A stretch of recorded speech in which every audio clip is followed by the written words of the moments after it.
right, we're back again. It's Lieutenant Holloway again, and we're coming back to talk about an amazing event that we have coming up on August 14th. It's called Heal the Veil, and it's going to be focusing on stopping the violence within our community. And this is a community outreach where we have vendors, food, entertainment, and numerous resources that are going to be available.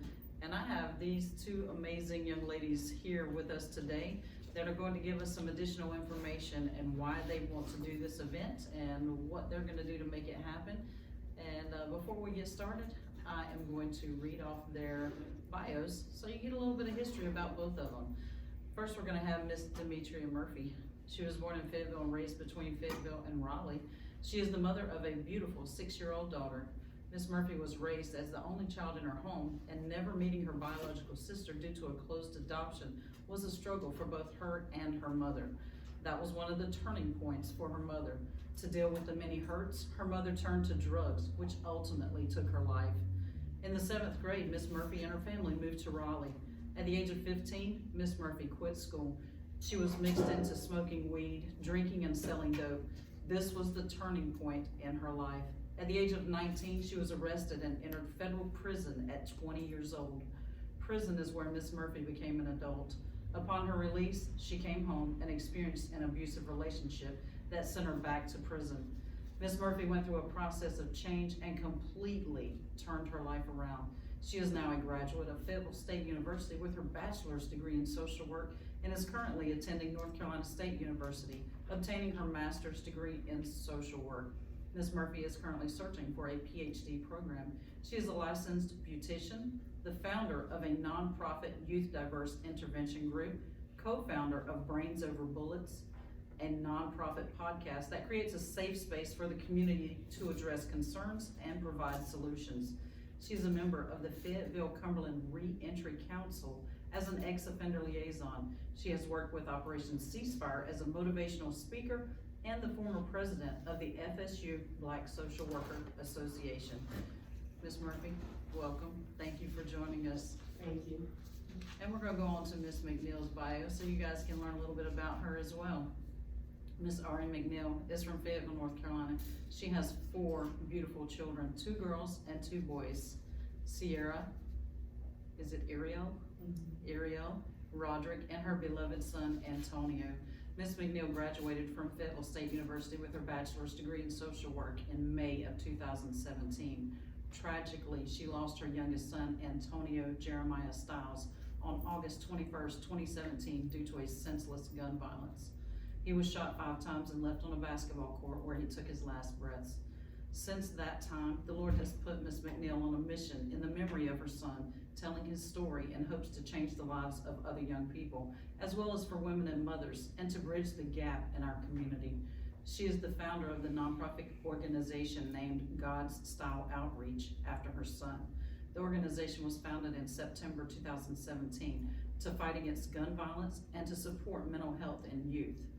BREM, which is Broken, Restored, Empowered Mothers, is a nonprofit organization for mothers that have lost children to gun violence and any type of loss. Ms. McNeil is the founder of Brains Over Bullets, LLC with Demetria Murphy. She is currently a family service worker for Pembroke Head Start of Robeson County. With their organizations, they have done prayer walks, gun violence awareness events, and speaking to local schools and young people about the seriousness of guns. They also encourage and support life insurance for families and mental health awareness. They have also adopted this North Street Park where Miss McNeil's son Antonio was murdered and named it after him. The name of the park is now the Antonio Biggie Stiles Park. The organizations still hold events there in his memory. Miss McNeil has also written 2 books called From Hood to Harvest, A Story and Testimonies of My Life, and Growing Her Journal that can be found on Amazon. Miss Ari McNeil, welcome to you as well. I'm going to turn this over to you 2 ladies so you can give us some information on why you want to do this event, what's the importance of it, and what you guys hope to reach. Thank you guys for having us. First, allow us to say thank you to our 3rd team member. His name is James Suber. He has JS Designs. He's under the weather, so he's not able to be here with us. The flyer that you guys see, we came up with this almost 2 years ago, but we believe in timing. James did the design, the graphs, everything. We collectively came together with the mission, the brand, and what our ultimate goal is. So we definitely could not have pulled this off without bringing James into this team with us, and we hope that he gets better and his family remain safe. This event, when you think about a lot of community events that go on, you think about people coming out, playing games, having fun, eating, and going home. You know, they may pick up a trinket here or a trinket there. This is not that type of event. This event is to provide our community with resources, education, and information. We want you to come out. We want you to get something to eat. We want you to enjoy yourself. We want you to have fun, but we also want you to leave with a question in your mind. We don't want this just to be your next typical event where people are getting together and that's where it stops at. That's not what we're doing. We want to bring and enlighten the community to how are these families who've lost loved ones, how are they impacted? Because for us, when we lose a loved one, their friends go back to normalities. Whatever was regular in their life, 3 days later, you know, you buried this person, you cremated this person, you know, they go back to whatever it was they were doing. That family still has to deal with that grief. If that person that pulled the trigger is caught, when court cases come up, that family constantly relives that situation. That's a part that the community don't think about. So we want to allow a safe space for the people. I don't like to say victims, but we like to allow a safe space for grieving families to come and say, this is how the loss of this individual impacted our household. For us as a community looking out, we may say, oh, that person was this or that person was that. But what we're going to realize is that person had somebody who loved them, who cherished them, they had children, that all these different factors going on. Just because you didn't like them, don't mean somebody else didn't love them. But it's a twofold, because even the person who made that final decision to pull that trigger, that family is also impacted. Because that person had children, that person had loved ones.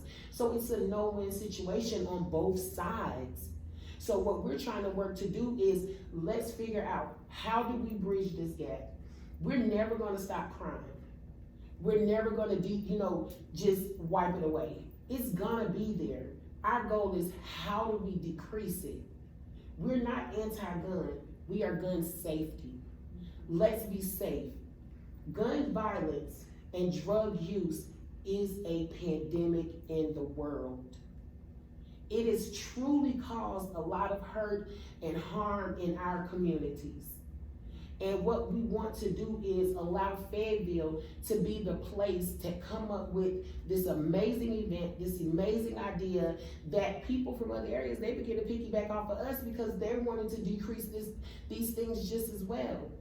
Gun violence is getting younger and younger and younger. They're not living their life. When the book was written, it never said that parents were going to bury their children. Parents are supposed to be buried by their children. You live this life. And when your income, your children, you've left something for them, and that's life. But now the pages have turned. Parents are burying 15, 16, 8-year-olds, 9-year-olds, 22, 25. They have not lived their life. So with Heal the Ville, we want to bring the community together. It's not a one-time event. We want to allow this to be small segments where we enter into communities. We're gonna do the work for city council. We're gonna do the work for the people. We're not afraid to go in the trenches. We used to be in them. So the same energy that we put into tearing down our community, we're putting 10 times more energy into building up our communities. So we're gonna go in the trenches, we're gonna do the work, we're gonna go in the community centers. We're gonna ask you, what do you need? Is your basketball goal leaning? Well, let's get something over there. We're not planting another tree, we're gonna put up a basketball goal. We're gonna clean highways. Let's do something, let's be active. So we gotta go to break, I know, but that's just a little synopsis. That's gonna be the beginning of it. Very, very powerful message from Ms. Murphy there. It's in regards to us healing our community, which is something we all need to work toward as a common goal. And definitely the police department fully supports it. Like I said, this event's gonna be kicking off August 14th down at Festival Park. What time are we starting this event, Ms. Murphy? The event's gonna start at 12. At 12 noon. You guys make sure that you come out to this event to support it if you're interested in learning how we're going to work together as a community to heal the Ville. We're gonna go to a quick break. If you guys have any questions, comments, or concerns, please feel free to give us a call. The number here again is 483-6111. Good, I get to sleep in that day. If they said 10, I'd have been like, I'll see you at noon.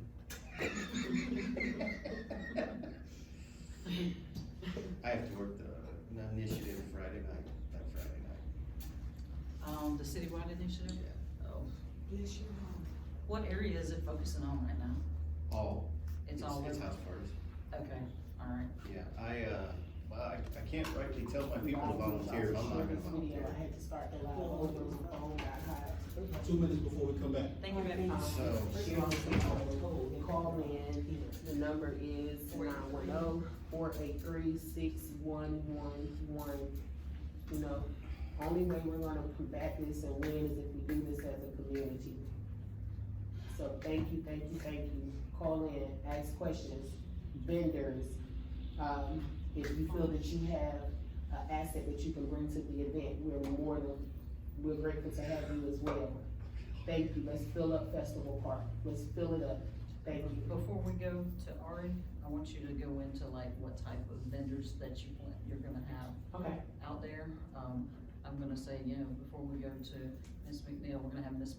Murphy go into the types of vendors that we're looking at having at this event, the resources that'll be available, and then I'll just tell them what you're gonna have out there. That way they know what they're coming into, they know what they have available to them, all that stuff.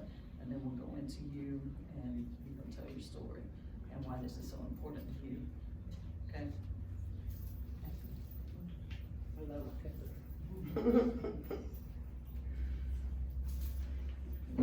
Alright, that's it.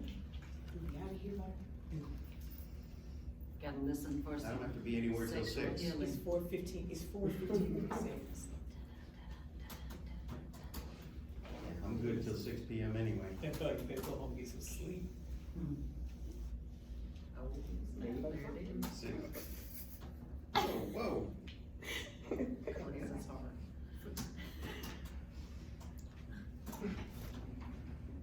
Got a call on the line who has a question for the panel.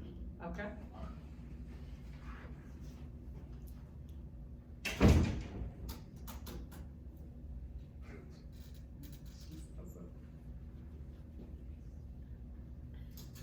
Little head bobbing.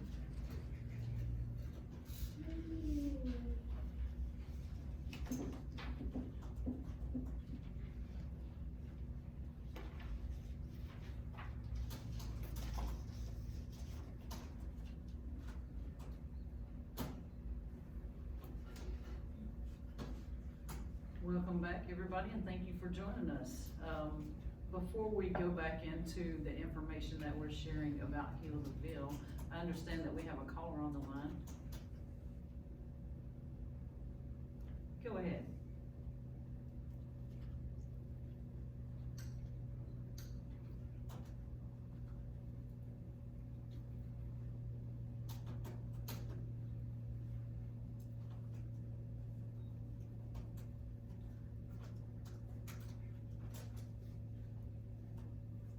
That is an excellent question.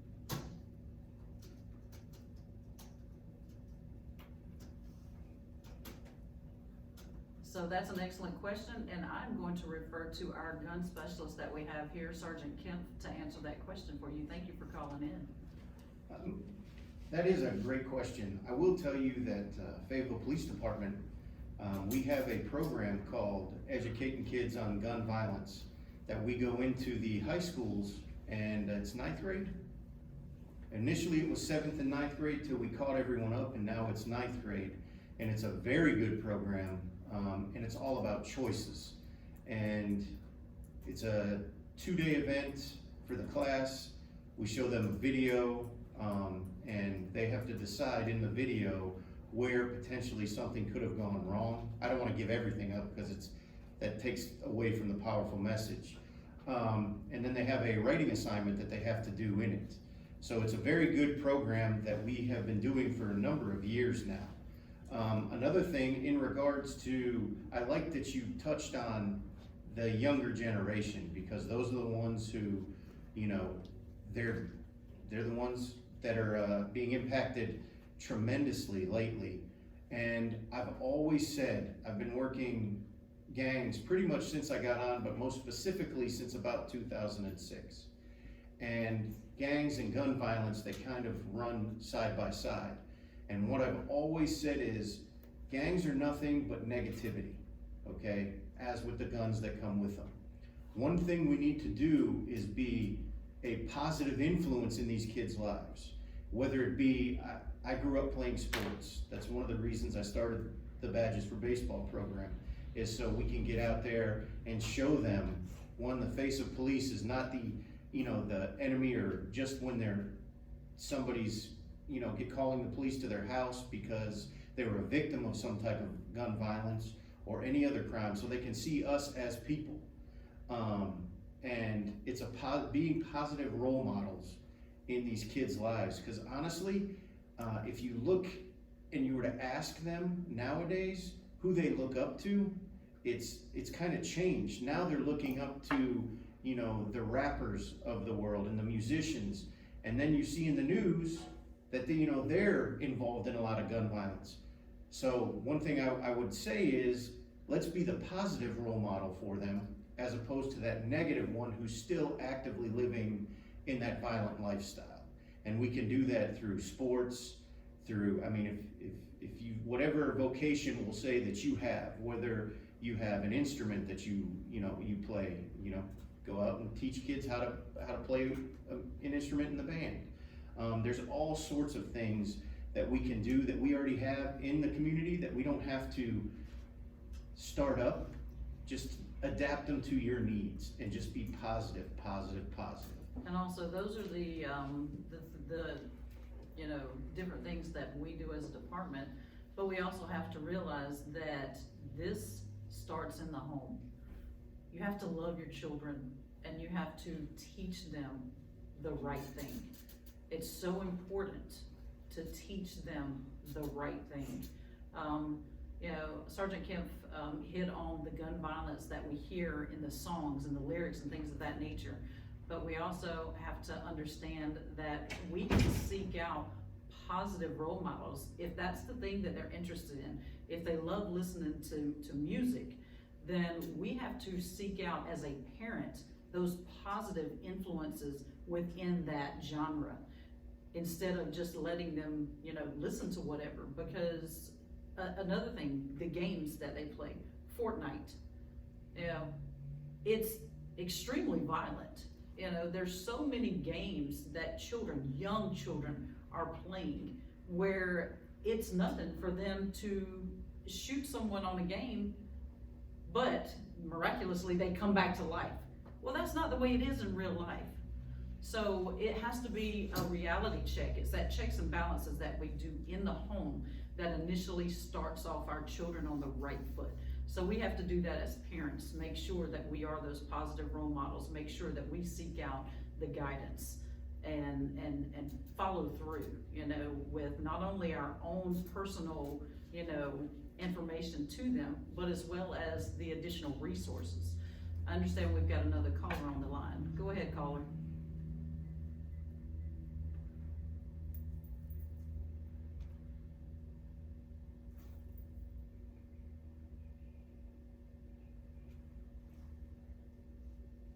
Yes, definitely.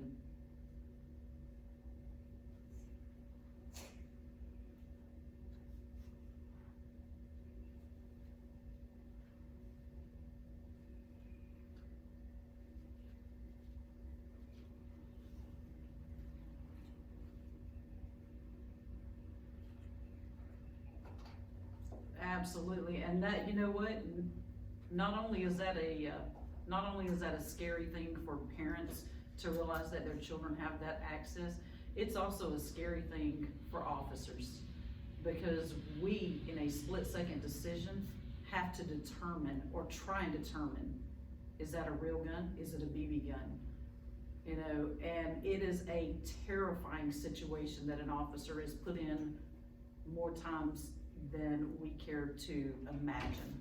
So definitely that type of situation, I think there should be something that needs to be done where we can make sure that even if it is a BB gun, that these kids are not allowed access to things like that.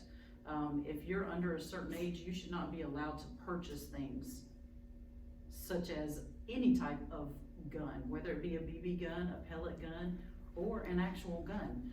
And that's one of those things where we have to do better as, you know, a community, you know, and these sellers, they need to make sure that they are confirming who they're selling these things to. And it should not be our children. We have another caller on the line. Go ahead, caller.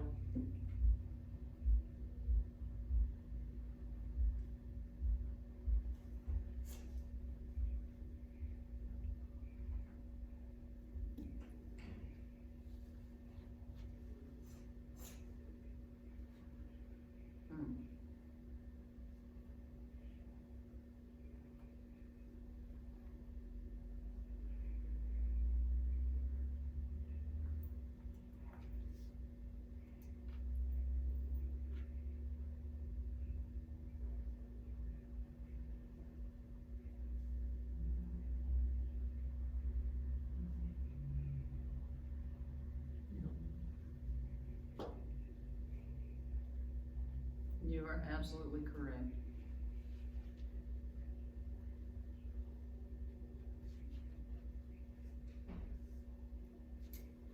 That's right.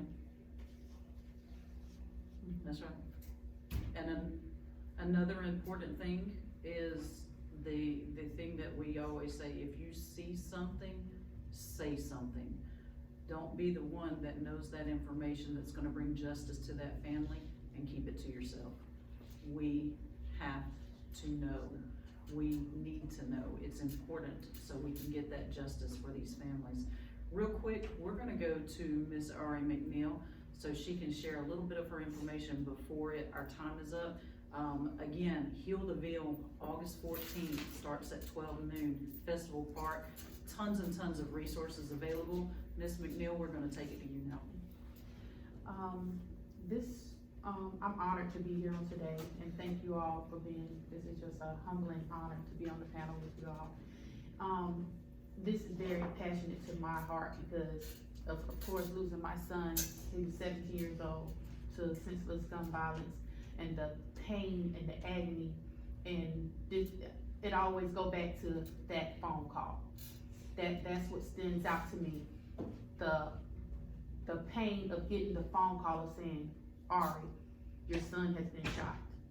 And to actually have to run, like, wait a minute, first you have to gasp yourself at the mind and like, wait a minute, what are you talking about?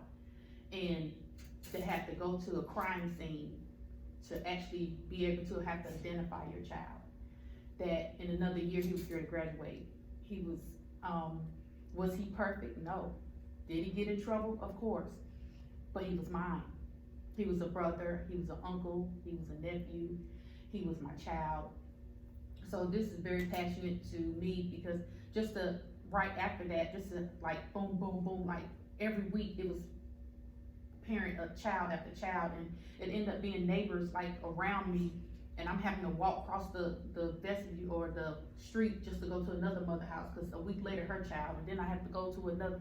I'm like, I don't know what to say to you because I just lost mine last week, but I'm here. And just to know that we as a community, this is just too much. It's too much. It's too much. And then, you know, a lot of people reach mothers, it gets to the point where it's so overwhelming. I can't reach, it's so many, I can't reach them. I can't catch up. They're like, all right, this is this mother, it's so overwhelming of the funerals every week of somebody burying their child. And you have to actually, and my son was actually buried on the first day of school. So instead of getting my son and his siblings ready for the first day of school, or getting him ready because he was the last one, I was putting my child in the ground. So it's heart wrenching. So I'm sold out to this project. I'm sold out to trying to help my community, because before we can help another community, we have to really start home. It starts home. So like, I see a lot of communities like Chicago and Cali and all these other communities, soon as something happens, they pull together. You see on the news, you see people with signs, you see them pulling together, and people, whatever they gotta do. But when it comes to Cumberland County, somebody lose their life, nobody, there a few, if it ain't like the family or the people around that grew up together, that's it. The community does not come together. So it's time now for us as a Yes, community, to come as a together. department, Yes, to come together, yeah, to fight this battle together. yes, To support each other, to Yes. go out. Like I said, this is an amazing event that you two have formulated. We thank you as a department. Tons of resources that are gonna be available. Make sure that, come out and support this, amazing event that these two ladies have, formed up. The resources that are gonna be available, it's gonna be something definitely worthwhile. August 14th at Festival Park, 12 o'clock noon is when it starts. And, come out for some good fellowship, some good information, some good food, you name it, it's gonna be out there. And it's an event for the community. We need to heal the veil and, make sure that, we're all there to support this so we can stop the violence that's going on within our community. We wanna have a safe place for everyone to live. So just before we end, do you have, because we didn't get a chance to get to you, do you have a Facebook page or a website or somewhere to go so that vendors can see if they can sign up, if there's something that a vendor can offer or wants to come and be a part of your event? How do those who want to help, not those who just wanna come and need information, but Yes. those who want to help you, how do they get in touch with you or get a chance to sign up and say, this is my business, this is what I do, I'd like to offer my services to you? So we are looking for additional vendors. We're looking for any business or organization that feel they have something to offer, substance abuse, mental health, because we will have them people out there already. We have a Facebook page, which is Brains Over Bullets. We also have my personal page, which is Demetria Murphy. We have Ari's personal page, which is REJ. So there's a million ways that you can reach out to us. We're constantly keeping the flyer moving throughout social media. I've been posting flyers throughout the community when I'm on the way to the salon or anything like that. This is a community event, so this is for the community. We are asking that if you want to be a vendor, if you want to be a sponsor, just call us, reach out to us, we will utilize you. If you want to volunteer, we do have a head person that will be handling all of the volunteers, because we know that we'll be all over the place at the end of the event. So she has been blessed us to say that she will do that. What's the telephone number that they can reach Oh, you and guys yeah, at? your first, spell your name for My the page. first name is Demetria, that's Demetria. My phone number is 910-568-7359. and mine is Ari, ARRY, 910-977-0110. And I also want to touch on, before we close out, I with working in childcare, I noticed a lot with children, and my passion is mental health and youth, because my son suffered with ADHD. And so with that also I've seen a lot in the age of 3, 4, it starts around age 3, 4, and 5-year-old, their ADHD and the behavior.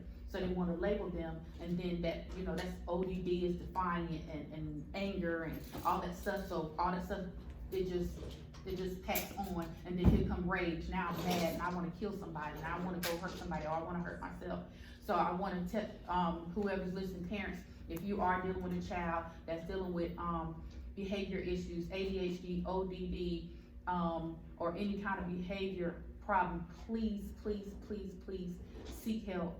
Do not sit there, don't babysit it, don't pet it.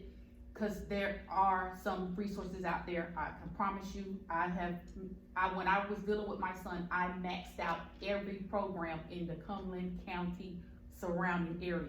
When I went to go talk to one, they said, well, she done maxed out everything. What is the, because I wanted my son to get every resource that was out there, to say that I just let my son fall in the cracks. So I'm telling you, parents, please pay attention, listen, they have a voice, they have feelings, they are hurting, they're broken, they're sad, and they are some of them are contemplating suicide, some of them are contemplating homicide, and they sit in that room and somebody's in their ear saying, hey, it's okay. So please pay attention to your children, listen to your children, talk to them, understand them, and love on them. Thank you, ladies, so much for joining us. Thank you for all the information. Again, our website, go on there if you're interested in all of the things that we mentioned today. Thank you, Sergeant Kemp. Thank you, Ms. Stevens. You are always an amazing co-part. And, again, I thank you two so much for everything you're doing for the community. Thank you. Continue it. We're here to support you. And thank you all for joining us today, and have a blessed day. All right. Good job. Awesome. Good job. Good job. Quick. That was Yes, it awesome. does. The hour It goes does. quick. It does. If Oh you- my God.